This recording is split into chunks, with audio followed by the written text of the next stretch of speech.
Hello friends, welcome to NST classes. आज हम इस वीडियो में temperate deciduous forest, Mediterranean vegetation और कॉनिफरस फॉरेस्ट के बारे में जानेंगे।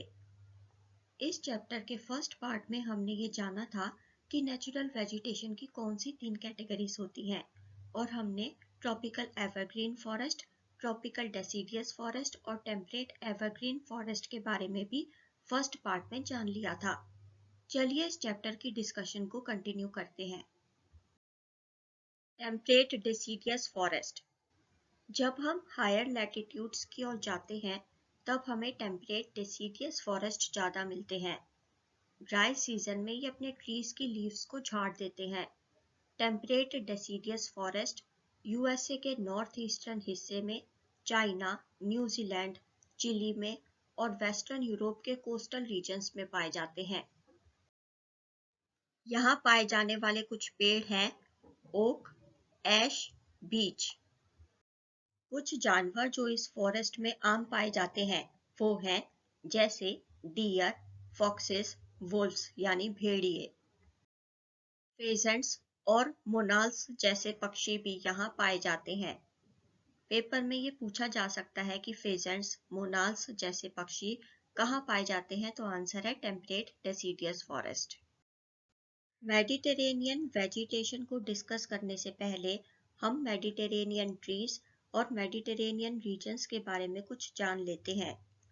मेडिटेरेनियन ट्रीज की बार्क यानी छाल बहुत मोटी होती है और उनकी वैक्स कोटेड लीव्स होती हैं। वैक्स कोटेड लीव्स मतलब लीव्स के सरफेस पर वैक्स की एक कोटिंग होती है जो ट्रांसपीरेशन को रिड्यूस करने में मदद करती है। ट्रांसपीरेशन एक प्रक्रिया होती है जिसके द्वारा लीव्स के सरफेस पर से पानी वाटर वेपर के रूप में एटमॉस्फेयर में चला जाता है। वैक्स कोटेड लीव्स ट्रांसपीरेशन को रिड्यूस करती है, यानी पानी का लॉस नहीं होने देती, और अपनी थिक बार्क्स और वैक्स कोटेड लीव्स की मदद से ही मेडिटेरेनियन ट्रीज बहुत गर्मी में भी अपने आप को ढाल लेते हैं। मेडिटेरेनियन रीजन्स में फ्रूट्स का प्रोडक्शन यानी फलों का उत्पादन बहुत ज़्यादा होता है। इस वजह से ही मेडिटेरेनियन रीजन्स को ऑर्चर्ड्स ऑफ द वर्ल्ड कहा जाता है। यह इम्पॉर्टेंट है कि ऑर्चर्ड्स ऑफ द वर्ल्ड किसे कहा जाता है, मेडिटेरेनियन रीजन्स को। Mediterranean vegetation. ये हम जान ही चुके हैं कि कॉन्टिनेंट्स की ईस्ट और नॉर्थ ईस्ट मार्जिन्स पर टेम्परेट एवरग्रीन और डेसिडियस ट्रीज है, लेकिन कॉन्टिनेंट्स की वेस्ट और साउथ वेस्ट मार्जिन्स अलग है क्योंकि वहाँ मेडिटेरेनियन वेजिटेशन है।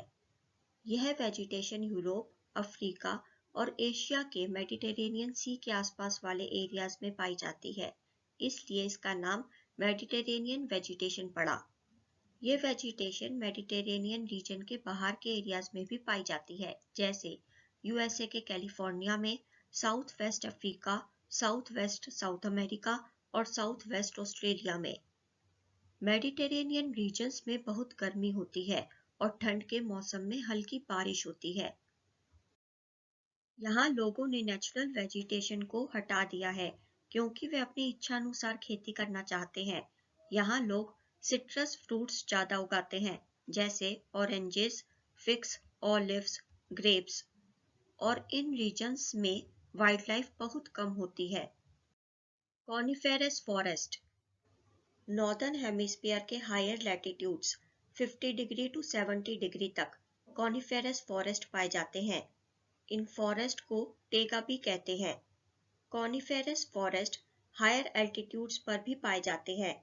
ये पेड़ बहुत लंबे और सॉफ्ट वुड एवरग्रीन ट्रीज होते हैं, यानी हमेशा ये हरे भरे रहते हैं। इन पेड़ों की लकड़ी पल्प बनाने के लिए बहुत उपयोगी होती है। पल्प का मतलब होता है लुगदी। ये सामान्य कागज और अखबार का कागज बनाने के काम आती है।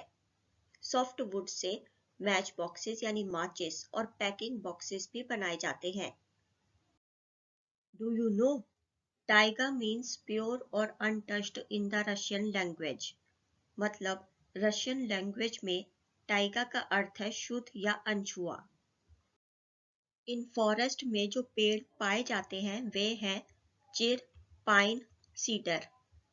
यहाँ एनिमल्स पाए जाते हैं silver fox, mink, polar bear आदि। अगर आपको वीडियो अच्छी लगी हो तो वीडियो को लाइक करें और शेयर करें। अपने विचार कमेंट करके बताएं। चैनल को सब्सक्राइब जरूर करें और सब्सक्राइब करने के साथ नोटिफिकेशन बेल को प्रेस करके ऑल पर क्लिक करें। See you in the next video. Till then, goodbye. Thank you so much. Thanks for watching.